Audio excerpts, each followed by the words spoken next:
옆에 사람을 예수님의 이름으로 축복했으면 좋겠습니다. 예수님의 이름으로 당신의 인생을 축하합니다. 하나님께서 도와주실 것입니다.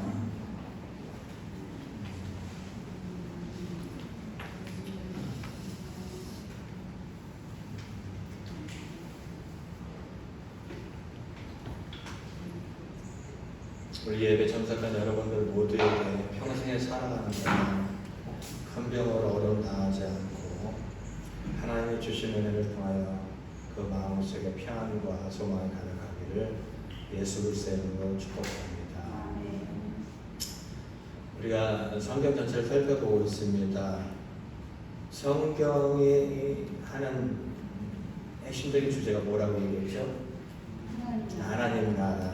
하나님 나라가 창세기 속에서는 네 가지가 등장하고 있습니다. 어떤 식으로 등장하고 있죠? 하나님, 그리고 하나님 형상을 닮은 사람, 그리고 뭐가 있었죠? 네, 또 뭐가 있었죠? 땅이 있었습니다. 땅이 있었습니다. 근데 노아 시대까지 오면서 문제되는 것들이 있었습니다. 뭐가 문제가 됐죠?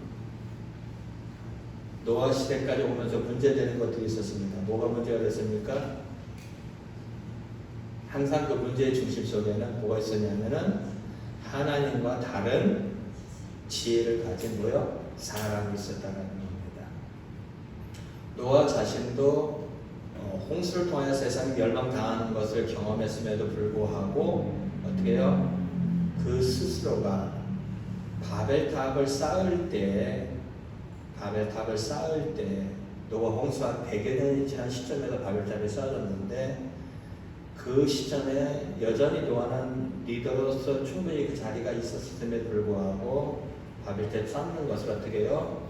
중지시키지 못했고, 그리고 그 스스로가 방주에 나와서 얼마 되지 않아 스스로 어떻게 해요? 술을 먹고 벗고 잠을 자는 그러한 하나님 보시 합당하지 않은 행동을 해내는 모습을 바라보게 됐습니다. 결국 노아 시대 때 바벨탑 사건과 노아 시대와 그의 후손들은 그렇게 하나님 뜻에서 또 멀어져 갑니다. 이제 하나님께서는 또 그 하나님 나라를 이루시기 위해서 한 사람을 또 부릅니다. 누구를 부르실까요? 아브라함입니다. 자, 창세기 11장 보세요.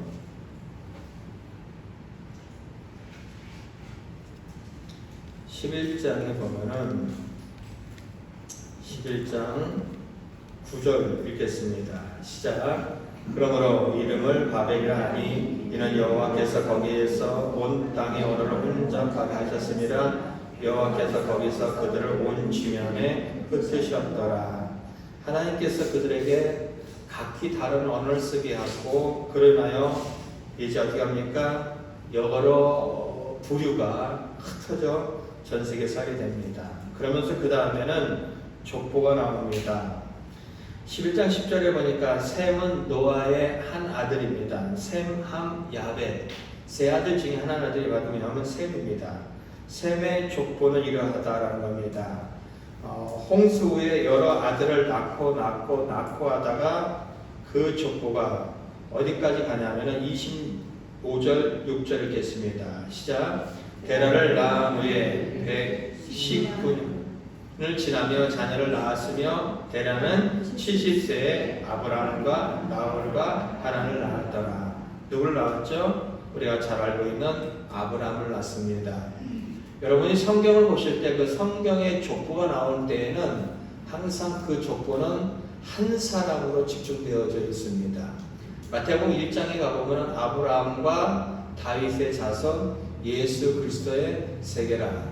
그 족보가 가리키는 핵심적인 인물 누구죠? 예수님입니다. 모든 성경이 그렇게 족보 속으로 흘러가다 보면 한 존재로 부각시키는데 오늘 본문은 부각시키는 존재가 바로 누굴까요? 아브라함입니다. 자, 한번 보겠습니다. 하나님께서 아브라함을 왜 불렀을까요? 하나님께서 아브라함을 왜 불렀을까요?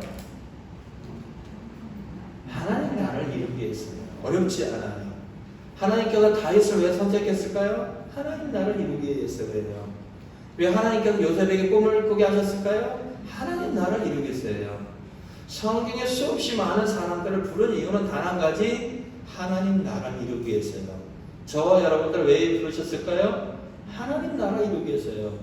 그럼 우리가 하나님 나라를 이루기 위해서 뭘 해야 될까요? 목숨을 걸어야 될까요? 아니에요. 아주 간단해요. 하나님의 법으로 살아내는 거예요. 성경은 다 그렇게 흘러가고 있습니다.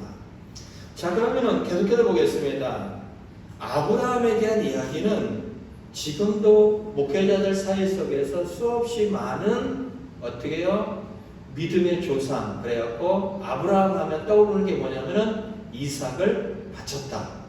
아브라함의 믿음이 대단하다. 우리도 아브라함과 같이 순종해서 뭐하자? 흔히 말하는 축복받자 라고 합니다. 그래서 많은 분들은 아브라함의 믿음이 처음부터 좋았을 것이다. 그리고 끝까지 좋았을 것이다 라고 얘기합니다. 여러분들은 저한테 하도 많이 들어갔고 그 이야기 아브라함이 우상숭배자였어 라고 시작하는 분도 있고 아니라고 하는 분들도 있을 것입니다. 근데 아브라함이 믿음 좋은 사람이라고 그렇게 단정 저버리고 한다고 한다면은 가나안 땅에 들어가자마자 뭐가 일어나죠? 기근이 일어납니다. 먹고 살 길이 없습니다. 근데 아브라함은 거기서 한 번도 하나님 앞에 도와달라는 기도하지 않습니다. 도리어 지 살겠다고 부인 팔아 먹은 놈입니다. 어떻게 설명할 거예요? 하나님께서 아브라함에게 사라를 통하여 자식을 주신다고 했는데 하나님의 이 약속을 아브라함은 헌신처처럼 버려버립니다. 그래서 누굴 낳죠? 이스마엘을 낳습니다. 어떻게 설명할 거예요? 또 조카 노과 헤어질 때, 야, 너 돈이나 서나 남이나 복이나 어느 땅이든 가져라. 나는 네가 어느 땅이든 가지면 나는 거기서 반대편으로 가겠다. 네가 먼저 차지해라. 그게 하나님의 주신 땅을 차지한다면 그건 어떻게 할 거예요? 아브라함은요, 그 후에도 부인 한번 또 팔아먹는 이야기를 해냅니다. 그것을 정말로 그 집안 대대로 잘 써먹습니다. 이삭도 팔아먹고요. 이삭도 집이 팔아먹고요. 참 그런 일을 많이 해냅니다. 아브라함은 결코 믿음이 좋은 사람이 아닙니다. 많은 책에 봐도 아브라함이 우상숭배자였다라는 그러한 이야기들은 참으로 많이 나옵니다. 성경 VIP라는 것에도 나오는 성경 배경 주석이라는 것에도 보면은 아브라함을 우상숭배자로 단정해내고 그렇게 있다고 합니다. 여러분 아셔야 될 것은 사람들은 하나님 나라를 위하여 하나님을 찾지 않습니다. 그냥 내 인생 도움 달라고 하는 정도로 하나님 나라를 찾습니다. 근데 하나님은 사람을 부른 주된 목적은 바로 하나님 나라를 이루기 위해서입니다. 그 이야기를 해보고자 합니다. 12장 1절에 보면 이렇게 얘기합니다. 여호와께서 아브라함에게 이르시되 너는 너희 고향, 친척, 아버지 집을 떠나 내가 네게 보여줄 땅으로 가라. 내가 너로 큰 민족을 이루고 네게 복을 주어 네 이름을 창대케 하리니 너는 복이 될지라. 하나님이 아브라함의 부르심을 받고 갔다 라고 많은 분들은 이야기합니다. 믿음으로 갔다. 아니, 절대 믿음으로 가지 않습니다. 여러분 주보를 보시면은 주보 오른쪽 밑에 보면은 하나의 그림이 있습니다. 지도가 있는데 하나님께서 아브라함을 부른 시점은 갈대와 우르가 아래입니다. 갈대와 우르가 아니라는 것을 여러분 이제 보시고 한번 그 찾아가보도록 하겠습니다. 느헤미야 9장 7절로 가보겠습니다. 느헤미야 9장 7절. 제가 갖고 있는 구약성경 739쪽에 있습니다.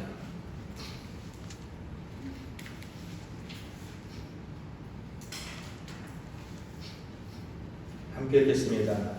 느헤미야 9장 7절 시작. 주는 하나님 여호와시라. 옛적에 아브라함을 택하시고 갈대아 우르에서 인도하여 내시고 아브라함이라는 이름을 주시고. 자, 많은 이야기를 합니다. 7절에 보면 어떤 얘기죠? 하나님이 아브라함을 어떻게 했다? 택하셨다. 뭐 하려고요? 하나님 나라 이루려고. 어디에서 그를 택하셨냐면은 갈대아 우르에서 뭐 했다고요? 인도해 내셨다라는 거예요. 주도권이 누구에게 있습니까? 하나님께 있습니다. 아브라함이 쫓아갔다 그런 얘기보다는 하나님이 인도해 내셨다. 그래서 하나님이 처음 아브라함을 부르신 장소는 갈대아 우르가 아니라 어디라고요? 하란이 아니라 갈대아 우르라는 겁니다. 죄송합니다. 제가 말을 잘못했네요. 갈대아 우르입니다. 갈대아 우르인데 한번 이 이야기를 또 보겠습니다. 창세기 15장 7절로 가보겠습니다.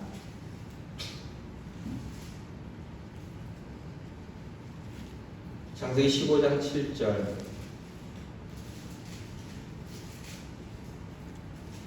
창세기 15장 7절 함께 읽겠습니다. 시작. 또 그에게 이르시되 나는 이 땅을 네게 주어 소유를 삼게 하려고 너를 갈대아인의 우르에서 이끌어낸 여호와니라. 하나님께서 처음 아브라함을 부른 장소, 성경은 계속 그렇게 얘기합니다. 사도행전 7장을 한번 또 가보겠습니다. 사도행전 신약성경 사도행전 7장입니다.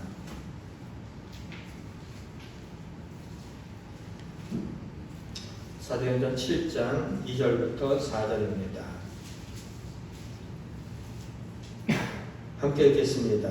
시작. 스데반이 이르되 여러분 부형들이여 들으소서. 우리 조상 아브라함이 하란에 있기 전 메소포타미아에 있을 때 영광의 하나님이 그에게 보여 이르시되 내 고향과 친척을 떠나 내가 네게 보일 땅으로 가라 하시니 아브라함이 갈대아 사람의 땅을 떠나 하란에 거하다가 그의 아버지가 죽음에 하나님이 그를 거기서 너희 사는 이 땅으로 옮기셨느니라. 자 보세요.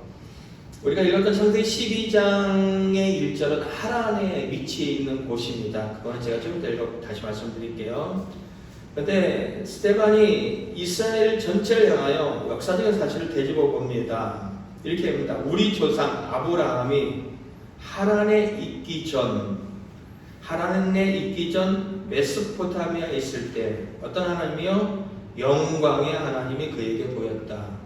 영광의 하나님이라는 것은 하나님의 어떤 임재를 표현할 때, 하나님이 나타나심을 표현할 때 그렇게 합니다. 하나님은 때로는 구름으로서도 어떻게 표현될 수도 있고 불과 같은 모습으로 표현되어 있습니다. 하나님의 영광이 나타나는 것은 이게 우리가 어떻게 보면 두리뭉실한 그런 표현이라고 볼 수도 있는데, 하나님이 나타나긴 나타났는데 그게 확연하게 어떤 식으로 나타났다라고는 볼 수는 없습니다. 출애굽기 24장 10절에 보면은 맹렬한 불같이 보였다라고 하나님의 영광을 그런 식으로 표현해내고 있다는 겁니다. 근데 아브라함에게 나타나는 하나님이 나타났어요.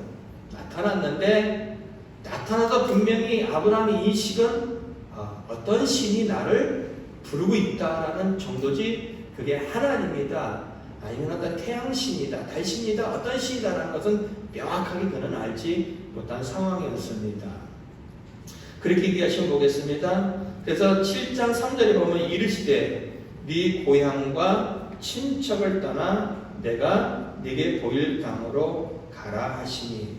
왜 하나님은 굳이 고향, 친척을 떠나라고 하셨을까요? 왜 하나님은 고향과 친척을 떠나라고 하셨을까요? 그가 갖고 있는 내포된 뜻은 이러한 이야기입니다. 당시에 세상에 많은 나라, 아브라함이 살고 있던 그 땅에서도 어떻게 해요? 우상들을 섬기고 있었습니다. 지금 일본과 같은 형상을 보시면 되겠습니다. 일본은요, 마을마다 섬기는 신이 있습니다. 그리고 그 나라가 또 섬기는 또한 우상들이 있습니다. 그리고 개인의 가정들이 섬기는 우상들이 있습니다. 근데 주로 어떤 우상에 집중할까요? 개인이 섬기는 우상에 집중합니다. 이유는요, 나라신이라고 생각해 보실 겁니다. 나라신은 개인에게 잘 집중하지 않습니다. 마을의 신은 개인에게 잘 집중하지 않습니다. 개인의 신은요, 한 개인에게만 특별히 신경을 쓰고요, 한 개인을 위하여 많은 어떻게 해요? 복을 준다라고 사람들은 생각했습니다.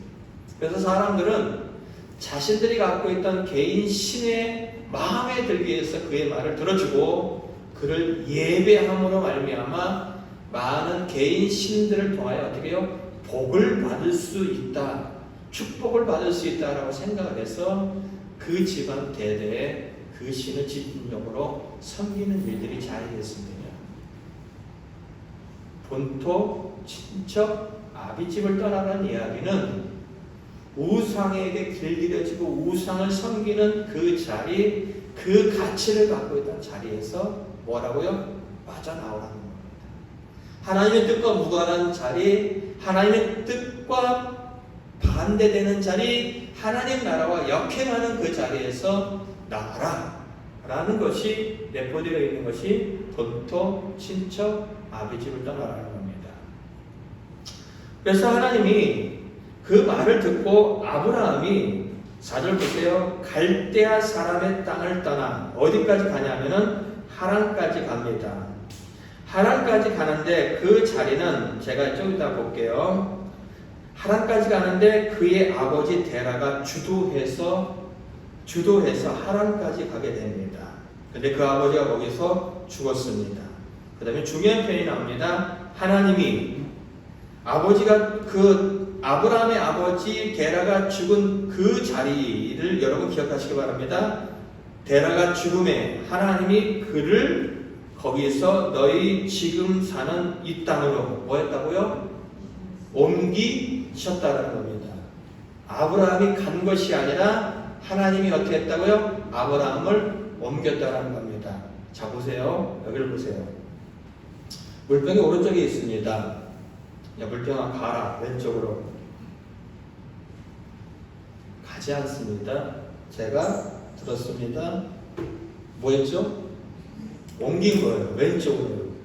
무슨 얘기냐면은 믿음 없는 아브라함이 주저하고 있을 때 하나님은 그가 가지 않으니까 그를 떠밀다시피 해서 어떻게 해서든지 그를 어떻게 해요?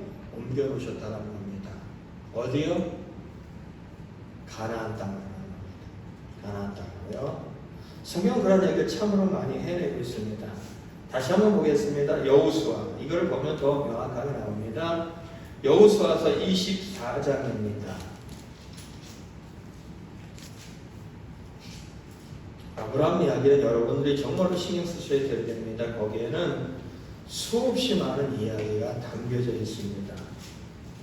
여호수아서 24장 2절부터 3절입니다.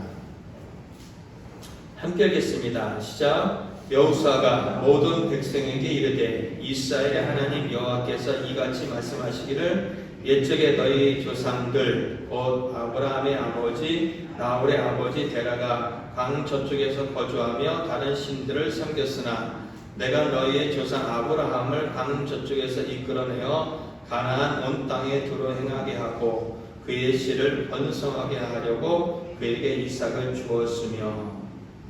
2절에 보면 이렇게 합니다. 여호수아가 모든 백성에게 얘기합니다. 이스라엘 하나님 여호와께서 이같이 말씀하셨다라는 겁니다. 옛적에 너희의 조상들. 이스라엘의 조상은 누굴까요? 이스라엘의 조상은 첫 번째로 등장한 사람이 누굴까요? 데라요? 아니요. 이스라엘 사람들은 죽어도 데라를 자신들의 조상으로 생각하지 않습니다. 이스라엘의 조상들 했을 때 첫 번째 등장하는 존재는 반드시 아브라함입니다. 아브라함을 자신들은 아브라함의 자손이라고 장당하게 얘기합니다. 아브라함이 그들의 조상들입니다. 근데 우리가 갖고 있는 이 성경은 조상들 곧 그리고 설명합니다. 아브라함의 아버지, 나홀의 아버지 데라가 조상들의 대표가 누구처럼 등장하죠? 데라가 등장합니다. 아닙니다.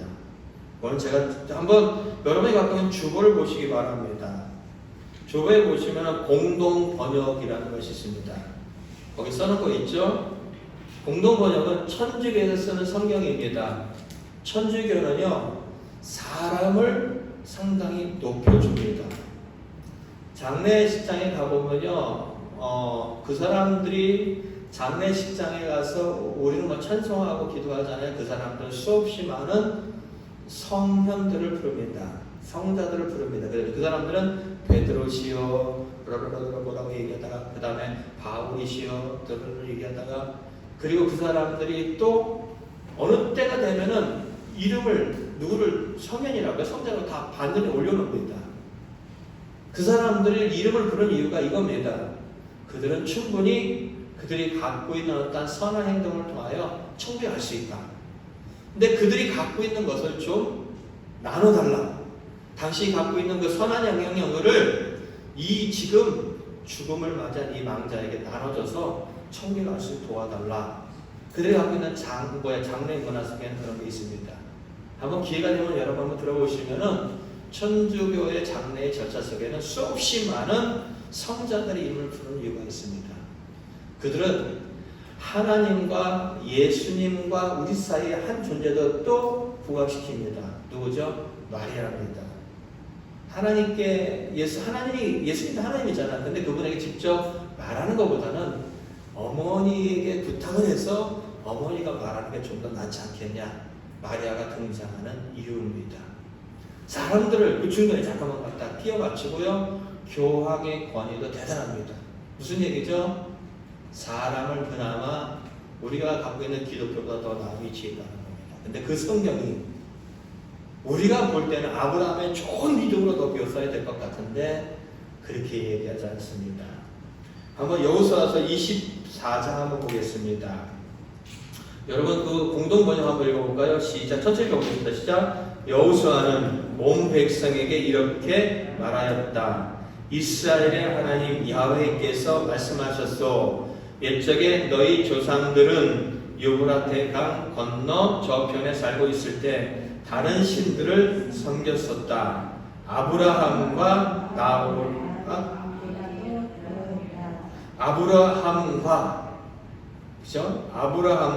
나홀의 아비 데라도 그러했다. 그런데 나는 그 강 건너 저편에 너희 조상 아브라함을 가나안 땅으로 데려다가 이 땅을 샅샅이 밟게 하고 많은 후손을 보게 해 주었다. 그에게 이삭을 주었고. 자 보세요. 2절 뒷부분에 가보면 애매할 수 있습니다. 아브라함과 나홀의 아비 데라도 뭐했다? 우상을 숭배했다.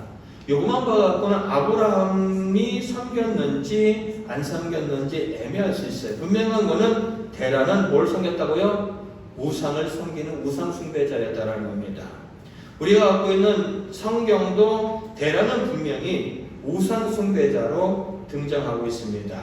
우리 성경을 볼까요? 여호수아서 24장 2절이요. 여호수아가 모든 백성에게 이르되 이스라엘의 하나님 여호와께서 이같이 말씀하시기를 옛적에 너희 조상들 곧 아브라함의 아버지 나홀의 아버지 데라가 강 저쪽에서 거주하며 다른 신들을 섬겼으나 라는 겁니다. 자 보세요. 옛적에 너희의 조상들은 뭘 했다? 우상을 섬겼다가 2절은 우리가 확연히 알 수 있는 조상들은 우상을 섬겼다는 겁니다. 근데요 3절 공동번역 3절을 볼까요? 그런데 우상들을 섬겼다. 그런데 나는 그 강 건너 저편에서 너희의 조상 누구요? 아브라함을 조상을 정확하게 묘사하고 있습니다. 누구죠? 아브라함. 그런데라는 게 무슨 표현일까요? 이런 얘기입니다. 아브라함은 하나님을 잘 섬겼다. 그런데 내가 건져냈다. 말이 맞지 않습니다. 아브라함은 우상숭배자였다. 그런데 내가 어떻게 해요? 불러냈다. 이 말이 더 앞뒤가 맞는 문맥의 이야기입니다. 결국 조상의 대표격은 데라가 아니라 3절에 나와 있는 것 같이 누구요? 아브라함이고, 그리고 그런데라는 이야기를 들어봤을 때 이 아브라함은 우상 숭배자였다라는 것이 맞아떨어집니다. 이 이야기가 맞아떨어져야지만이 어떻게 해요? 가나안 땅에 들어가서 부인 팔아먹는 이야기가 이해가 되고요. 하나님께서 약속하신 자식 믿지 못하고 이스마엘을 낳는 이야기가 정말로 자연스럽게 흘러갈 수 있다는 겁니다. 아, 그래도 아닌데? 조금 더 볼까요? 창세기 11장을 한번 봐보겠습니다. 창세기 11장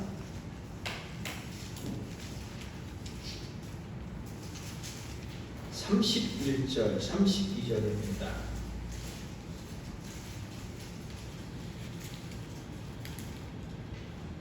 31절, 32절입니다. 함께 읽겠습니다. 시작. 데라가 그 아들 아브람과 하란의 아들인 그의 손자 롯과 그의 며느리 아브람의 아내 사레를 데리고 갈대인의 우르를 떠나 가나안 땅으로 가고자 하더니 하란에 이르러 거기 거류하였으며 데라가 나이가 205세가 되어 하란에서 죽었더라. 하나님은 데라를 부르지 않았습니다.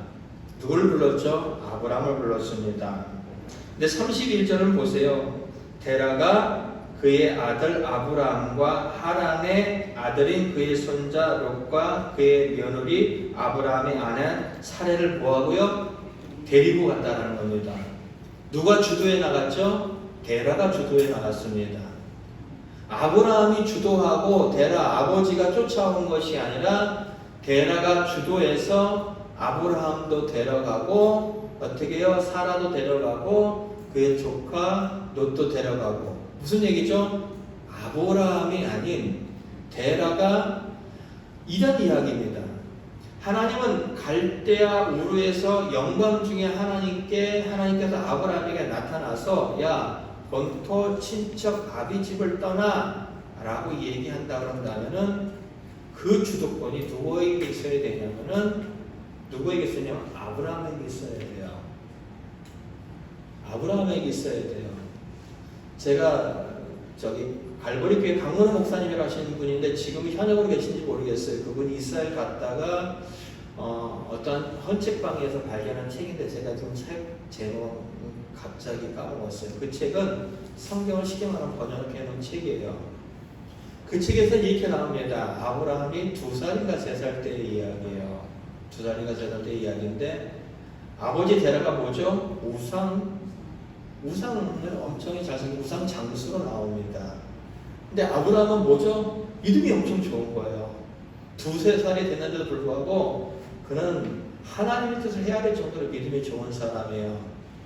근데 아버지가 하도 우상을 하니까 이것을 깨우치기 위해서 어느 날 아버지가 외출했을 때 우상이 많은 곳에 모여있는 곳에 가서 우상을 다 깨우십니다. 그리고 한 개만 딱 남겨놓습니다. 그리고 그 한 개의 우상에게 뭐냐면은 지팡이를 들게 합니다. 아버지가 딱 갔다 왔어요. 딱 갔다 왔는데 우상들이 다 깨진 거예요. 그러니까 아브라함이 아브라함한테 막 뭐라 그러니까 아브라함이 이런 얘기를 합니다. 아니에요. 저 지팡이 들고 있는 우상이 다 깨부신 거예요. 그러니까 데라가 이야기하기를 야 이놈아 말도 못하고 걷지도 못하는 게 어떻게 해? 그러니까 그게 맞아요. 그게 우상이에요. 이런 얘기를 두 강사 목사님들도 참 많이 얘기했고 저도 들은 적이 있고요. 그 책을 통해서 저도 직접 읽어봤습니다. 대부분의 사람들은 아멘 그럽니다. 그럼 물어볼게요. 여러분에게는 아브라함이 이삭을 바치는 것 같은 믿음이 있습니까? 없어요. 그럼 여러분은 뭐예요? 가짜예요. 그럼 여러분은 하나님께 아브라함과 같은 복을 받을 수 있어요? 없어요. 성경을 보세요. 성경은 그런 얘기 하지 않아요. 여러분 자세히 보면 성경이 아브라함이 이삭을 바쳤다고 해서 특별한 복 받은 것도 없어요. 이삭을 바쳤다고 해서 뭐 거부가 되어지고 인생의 팔자가 피고 뭐고 그런 거 성경에 기록되어 있지 않아요. 하나도 기록되어 있지 않아요. 제가 조금 나갔다 올게요. 제가 몰매를 맞을지 모르겠지만은 지금 한국 교회 속에서 우리 기독교를 좀 힘들게 한 분이 계십니다. 정광훈 목사님입니다. 저는 그분을 비난할 생각은 없습니다. 제가 만난 연세 많으신 목회자분들을 유교를 겪으신 분들은요 공산당 그런 거 아주 치를 떱니다.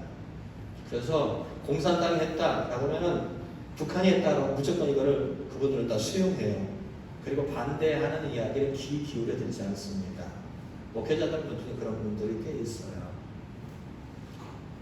그분들을 저는 비난하고 싶은 생각은 없습니다. 근데 성경은요, 우위에 있는 권세에게 어떻게 해요? 복종하라고 합니다. 왜요?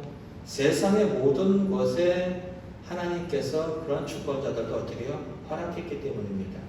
예수님 당시에 이스라엘을 억압하던 나라 어디죠? 로마예요. 근데 그 주권도 인정하라고 합니다. 하나님의 섭리가 있어요. 그리고 기독교가 역사 동안 정치와 그리고 종교가 서로 결탁을 해서 수없이 많은 어떤 싸움이 있었던 적이 있었습니다. 어느 시점에 가서는 정치와 종교가 서로 어떻게 해요? 개입하지 말자라는 것으로 기독교는 그렇게 흘러갔습니다. 정치를 잘한다 못한다를 뛰어넘어서 그 목사님이 목회자는 신분을 갖고 지금 해내는 많은 이야기가 뭐냐면은 정치적인 편향으로 가고 있어요. 그분이 하나님 뜻을 갖고 들어가는 것이 아니라 자신이 갖고 있는 개인적인 정치의 편향적인 생각을 갖고 가고 있어요. 저는 그걸 나쁘다고 얘기하는 게 아닌데 목회자로서 자신이 갖고 있는 개인적인 감정과 하나님이 그분에게 허락한 하나님의 뜻에 대해서 이걸 잘 분별하지 못하는 것 같아요. 저는 그게 안타까운 거예요.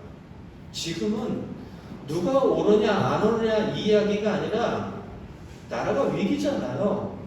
그러면 이 위기 속에서 우리가 함께 돌파구를 찾아가는 게 맞습니다. 그리고 이것을 누구를 탓하는 것이 아니라 모두가 내 잘못이다라는 관점을 갖고 문제를 접근해야지 해결책을 찾아가는데 네가 서로 잘못했다는 쪽으로 그 책임을 전가하는 순간 이 답은 찾아갈 수 없다는 겁니다. 다시 한번 돌아볼게요. 근데 무슨 얘기하다 여기 나갔죠? 무슨 얘기하다 여기 나갔죠? 아브라함 우상을 깨고 싶고. 그렇죠. 그렇죠. 네, 죄송합니다. 지금 무슨 얘기냐면 성경을 여러분이 지금 많은 여러분 죄송합니다. 성도들은요 목회자들의 그 이상의 성경을 바라보지 못해요. 여러분들도 은연중에 제가 갖고 있는 성경의 관점에 여러분들이 길들여지고 있습니다. 제가 갖고 있는 성경의 관점 100% 맞다고 생각하지는 않아요. 근데 성경은 크게 두 가지의 관점에서 접근합니다. 하나님의 절대적인 주권. 하나님의 절대적인 주권으로 들어갔을 때 아브라함은 우상숭배자로 출발해. 그런 성경에 많은 부분이 묘사되어 있어요. 근데 아니다. 구원은 내가 믿어야 된다. 인간이 어떤 책임론을 접근해버리면요. 아브라함은 믿음이 참 좋은 사람으로 시작이 되어집니다. 근데 그런 것을 뛰어넘어서 성경 전체의 흐름의 맥락을 바라본다면은 창세기 앞에 부분부터 봤던 것처럼 사람들은 그렇게 실력이 좋지 않아요. 하나님을 요청할 만큼의 필요성도 느끼지 않고 하나님의 나라를 건설하고자 하는 그런 꿈도 없고 다만 사람들은 신이 있다면은 그 신을 통하여서 복받아보자가 전부이지 하나님의 뜻에 동의해서 믿음을 지키는 사람들 있지 않다는 겁니다. 여러분들은 성경은 정말로 고민하고 그렇게 읽어볼 필요가 있다는 겁니다. 다시 한번 돌아와서 데라는 우상숭배자였고 우상숭배자였던 그가 아브라함과 그리고 롯과 여러 사람들을 데리고 왔다라는 이야기는 최소한 아브라함과 데라가 신적인 어떤 가치관에서 차이가 없다라는 것입니다. 차이가 없다라는 것이고, 근데 그가 어디까지 왔냐면은 하란까지 와서 거기서 머물다가 그의 아버지 데라가 죽게 됩니다. 하란은 어딜까요? 여러분 보세요. 지도를 보시면 오른쪽에 보면은 우르가 보이죠? 우르에서 하란까지 갔어요. 그 하란까지 갔는데 그 갈대아 그곳의 문명이 어떻게 해요? 변방입니다. 끝부분이에요. 끝부분입니다. 그 끝부분인데 지금에 본다면은 터키 쪽에 가까운 그런 위치, 터키와 시리아의 어떤 경계선인데 그 경계에서 16km 더 들어간 쪽에 터키 쪽으로 보시면 돼요. 지금이 그 지역이에요. 여기서 벗어나면은 이들은 감히 벗어날 수 없어요. 하나님은 아브라함이 그럽니다. 본토 친척 아비집을 떠나 내가 너에게 지시할 땅으로 가라 라고 하면서 하나님이 의도했던 것은 그 우상 숭배로 인하여서 길들여졌던 그 가치, 그 문화, 그리고 그러한 여러 가지 상황 속에서 나와라. 내가 너를 통하여 새로운 나라, 하나님 나라를 만들다 하겠다는 것이 하나님께서 아브라함을 부르신 주된 목적인데, 하나님께서 아브라함에게 나타났을 때 영광 중에 나타나는 겁니다. 어떤 분은 책을 통하여 이거를 이렇게 표현합니다. 꿈 중에, 환상 중에, 이상 중에 나타난다는 겁니다. 그럼 한번 유추해 보겠습니다. 아브라함이 어느 날 꿈을 꿨어요. 그런데 그가 강력한 신의 음성을 듣게 됩니다. 신의 음성을 들었는데 이거를 떨쳐보지 못하는 거예요. 아, 이게 뭐 그냥 꿈이겠지, 개꿈이겠지 라고 했는데 떨쳐보지 못하는 거예요. 근데 그것이 마음속에서 계속해서 떠나지 않으니까 아브라함은 결국 인생의 경험도 많고 신에 대해서 나름대로 풍부한 지식을 가졌다고 하는 데라에게 의논을 합니다. 아버지 데라에게 의논했을 때 아버지가 이런 얘기를 합니다. 너 그 신의 음성을 거절해버린다면은 너와 우리 집안은 큰 화를 당할 수 있다. 그러니까 가자 라고 하는데, 중요한 것은 그러면 가는데 내가 살고 있는 지역에서 아주 먼 길을 가야 되는데 어떻게 갈까라고 했을 때 데라가 생각해낼 수 있는 것은 그래도 믿을 것은 가족뿐이다. 믿을 것은 가족뿐이다. 그래서 최대한 동원할 수 있는 가족들을 다 동원해서 가게 됩니다. 왜냐하면은 여러분 창세기 12장에 가보면은 가나안 땅에 기근이 들었을 때 아브라함이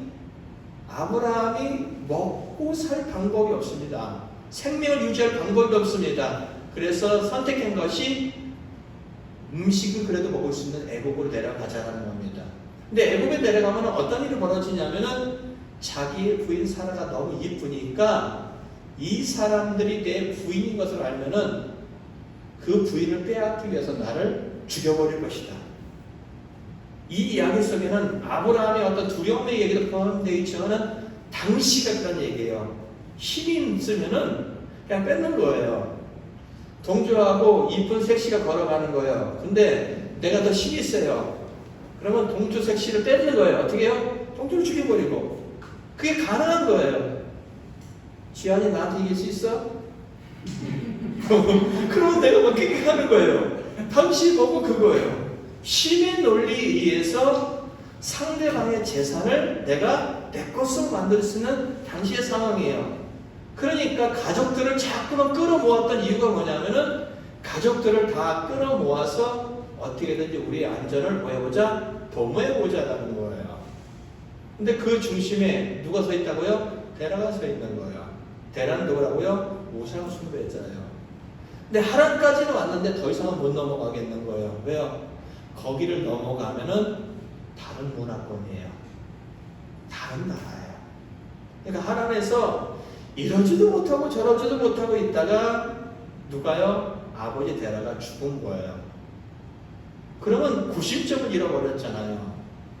구심점을 잃어버렸을 때 하나님은 아브라함에게 또 나타나셔 말씀하십니다. 그게 12장이에요. 12장 1절, 창세기 12장 1절. 여호와께서 아브라함에게 이르시되 너는 너희 고향과 친척과 아버지의 집을 떠나 내가 네게 보여줄 땅으로 가라 라고 합니다. 사도행전에 가서는 뭐라고 얘기했죠? 하나님께서 아브라함을 어떻게 돼요? 옮기셨다라는 거예요. 옮기셨다는 거예요. 그렇죠? 머뭇머뭇 그리고 있는 그를 드디어 밀고 당기고 얼레고 협박해서 가나안 땅까지 갔다 나타나는 겁니다. 누가요? 하나님이라는 겁니다. 하나님이라는 겁니다. 아까 읽었던 사도행 7장 4절에 그 이야기가 옮기셨다는 이야기로 그렇게 정확하게 표현되어 있습니다. 12장 5절도 볼까요? 가나안 창세기 12장 5절 읽겠습니다. 시작. 아브라함이 그의 아내 사레와 조카 롯과 하란의 모든 소유와 얻은 사람들 이끌고 가나안 땅으로 가려고 떠나서 마침내 갔다. 그가 믿음으로 어렵게 갔다가 아니라 마침내 하나님께서 그를 그곳에 어떻게요? 옮기셨다라고 그렇게 보시면 되겠습니다. 그러면 조금만 더 하고 오늘 말씀을 마치고자 합니다.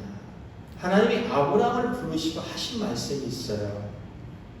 그 택하신 이유가 묘사되고 있는 것이 12장 1, 2, 3절에 있습니다. 한번 보세요.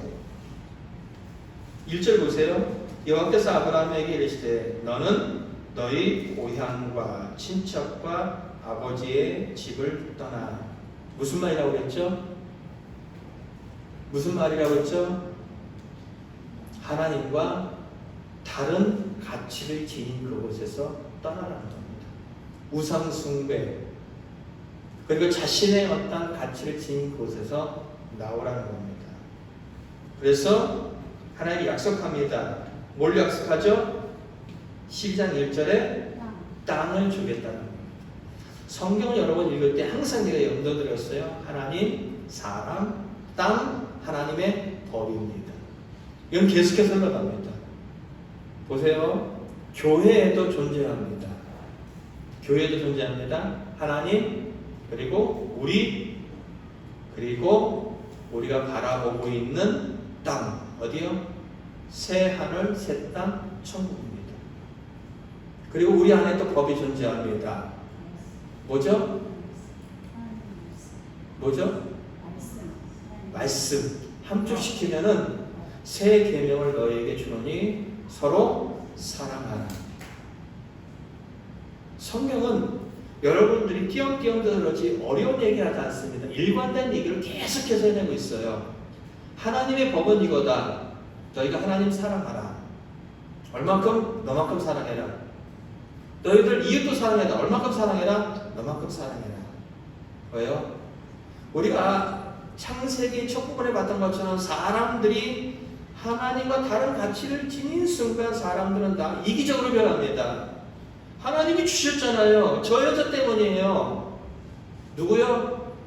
이기적이에요. 나는 아니에요. 쟤 때문이에요. 너 때문이야. 네가 그랬잖아. 라는 겁니다. 우리 아들이 어저께 또 저도 내일 설교하겠구나. 한번 해야겠어요. 참 어저께 부끄러운 일이 있었습니다. 어머니네 집에 갔다 오다가 식사를 하고 갔다 오다가 차가 간소거리 차를 이렇게 딱 가는데 버스 뒤에 있던 차가 갑자기 탁 튀어나오는 거예요. 희주가 운전하고 있었는데 깜짝 놀라서 차가 수면조로 나갔다가 들어왔어요. 에이, 하고 그냥 가는데 갑자기 차가 옆으로 오더니 쓰라고 막 그러는 거예요. 근데 저는 열받았었어요. 왜? 갑자기 튀어오른 놈이 왜 차를 세우느냐고.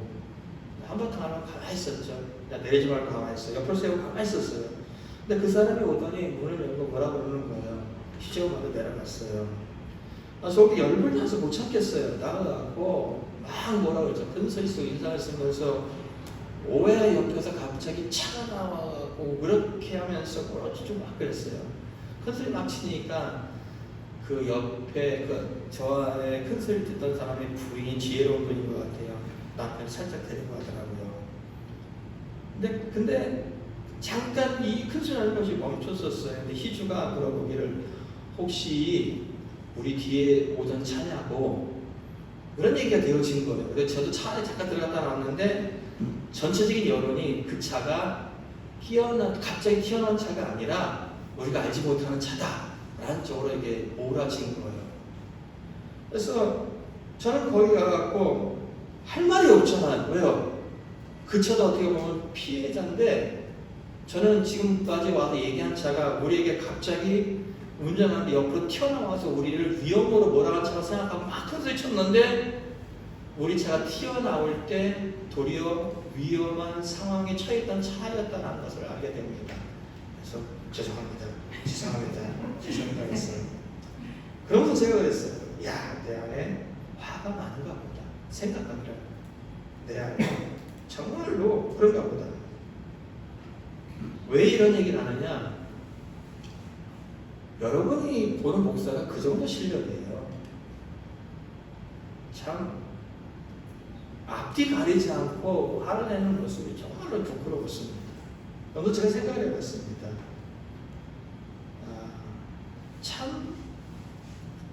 참 부끄럽구나라는 생각을 가졌습니다. 제가 애들한테 차오면서 야 당신도 나도 건들지 마 봤지?